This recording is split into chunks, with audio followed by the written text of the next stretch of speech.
همان خدایی که از زیر بحر بالکن میبرارد چگونه بالای بحر ولکان لخچه علاب سرخ میرود. تمام بحر و آکیانها روز قیامت پیش از برپا شدن قیامت مبدل به آتش میشود. و اذا البحار سجرت و یاد آر هنگامی را که این آبها و بحرها و آکیانها آتش داده میشود. بتوانند گریزند؟ نه، کلا لا وزر الى ربک یومئذ المستقر. آن روز دیگر جای گریز نیست. يقول الإنسان أين المفر كلا لا وزر. نه جای گریز نیست. نه ثروتمندها، نه پادشاهها، نه ملا و ایشانها، نه متکبران نمیتوانند از قبضه قدرت خدا گریزند. نمیتوانند. لا وزر. يقول الإنسان أين المفر. يقول الانسان الكافر. انسان کافر آن روز دهشت می گفتند جای گریز کجاست؟ در کجا پنهان شویم؟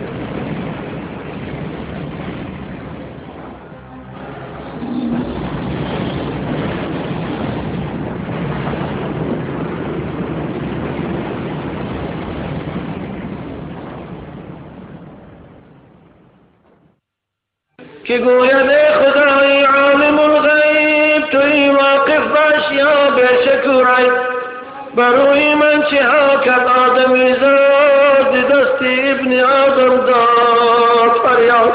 خدایا تو میدانی که در بالی من اینها خونریزی کردن، اینها زنا کردن، فاحشه خانه کشادن، طرب خانه کشادن. فساد و فتنه و فسق و عصیان، فساد و فتنه و فسق و عصیان گناه کردن تا دادنی جان. گران بارم من از عصیان ایشان. خدایا دیگر من باری وزنین اینها رو برداشت نمیتونم. آن روز ببین عزیزان من از باری جسد ما وزنینی میکند. گرانبارم من از عصیان ایشان شد از مدفونشان خاکم پریشان. ندارم طاقت عصیان آن با این بار زمن این عاصیان را زود بردار. من طاقت این باری بدبینی این گناهگارا را برداشتن ندارم. اکنون زودتر اینها را از درون من بیرون کن.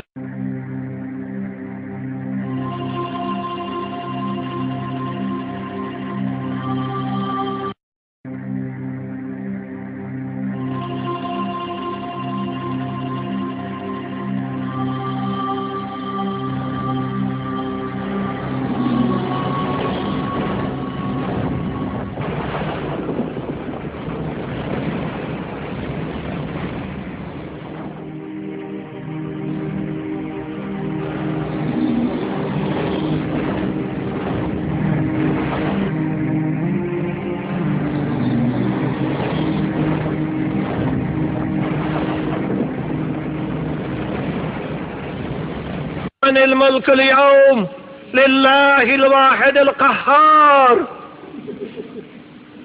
امروز پادشاهی حقیقی کیست؟ امروز فرمانروا کیست؟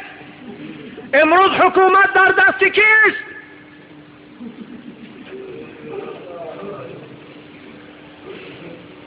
لله الواحد القهار.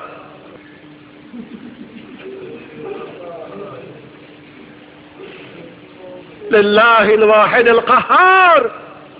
امروز حاکم، امروز حکومت دار، امروز فرمان بردار، امروز حاکم سودیه فقط الله است. خدای یکتای غالب و توانا که همه موجودات نابود کرد فقط اوست.